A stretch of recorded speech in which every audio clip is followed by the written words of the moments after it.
La royauté et les chefferies traditionnelles sont des entités qui participent elles aussi au développement du Bénin, même si les têtes couronnées œuvrent activement pour la quiétude de leur population. Le choix d'un roi est assujetti à 3 critères fondamentaux, insiste Sa Majesté Ganguro Souambou, roi de Kika et secrétaire général du Haut Conseil des rois du Bénin. Il y a un certain nombre de critères pour être roi.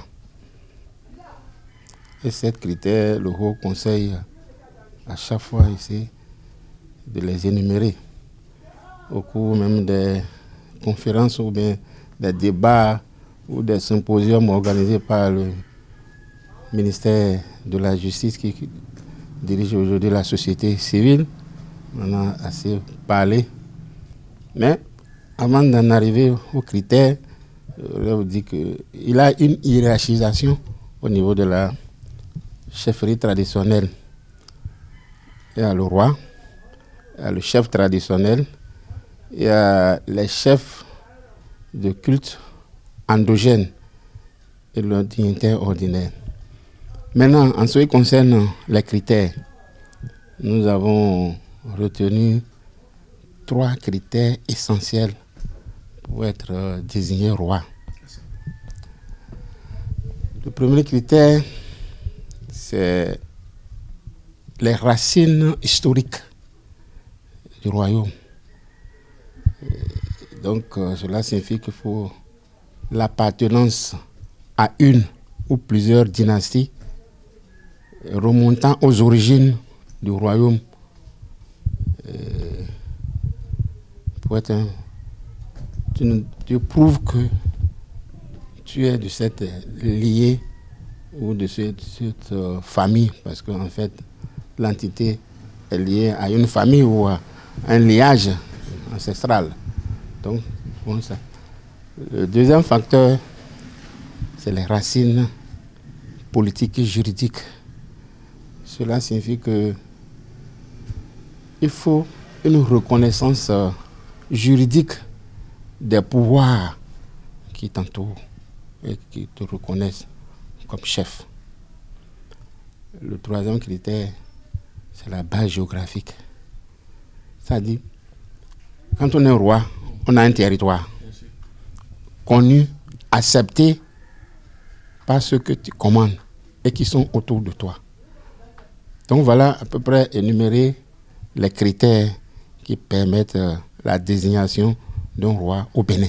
Selon le souverain, le respect de ces critères éviterait les situations de bicéphalisme observées dans certains royaumes. Cependant, d'autres facteurs concourent à la contestation de certains rois désignés ou en cours de désignation, dit-il. Si on respecte ces critères, normalement, on ne doit même pas plus parler de bicéphalisme dans un royaume donné. Or, c'est le cas actuellement, on constate, mais c'est dommage parce que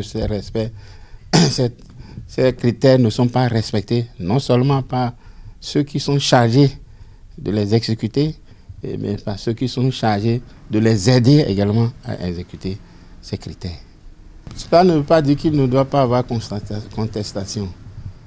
Une fois que ce critère de reconnaissance du pouvoir traditionnel par l'entourage et par ceux qui sont chargés d'être sous toi, s'ils acceptent, normalement, il ne devrait plus avoir de problème. Mais le problème naît à partir du moment où soit l'administration s'initie dans l'intronisation ou la désignation ou le choix du roi, ou l'argent rentre dans cette intronisation et ça bouleverse tout. Parce qu'aujourd'hui, c'est ce que nous constatons. En ce qui concerne la politique, il y en a qui cherchent à avoir un électorat. Par conséquent, il faut avoir son chef qui serait son représentant au niveau de la localité pour pouvoir avoir un électorat. Donc, ça arrive. Ou bien, il a un autre candidat qui ne devait même pas être candidat, mais il est nanti. Ou bien, il a été financé. Alors, il bouscule les mœurs, les us et coutumes. c'est embêtant. Face à ces agissements, le Haut Conseil des rois du Bénin se saisit du dossier et tranche. Les exemples sont légion, rappelle le secrétaire général du Haut Conseil des rois du Bénin, Sa Majesté Gangoro Souambou, roi de Kika. Nous, souvent, on tient des conférences, on explique que quand il y a un problème dans une localité donnée qui concerne la chefferie traditionnelle, parce que les tribunaux, en réalité, d'accord, ils ont ce qu'ils appellent la chambre de la tradition. Cela ne suffit pas, parce qu'ils ne vivent pas la réalité de ce que nous, rois, en tant que tels, on vit. Donc, par conséquent, des fois, on demande, on fait une introduction au niveau du tribunal qui détient, territorial compétent, demander de nous transférer le dossier afin que le Haut Conseil des rois du Bénin puisse étudier et après l'informer de ce qui a été décidé. Donc c'est ce que nous faisons. À Cotonou, ça s'est passé par exemple avec la désignation ou le choix de chef traditionnel de la communauté Aoussa de Zongo. Zongo, c'était parti au tribunal. On a écrit, le tribunal nous a transféré le dossier, on a tranché. Comme je l'ai dit, quand l'argent rentre quelque part, ça divise.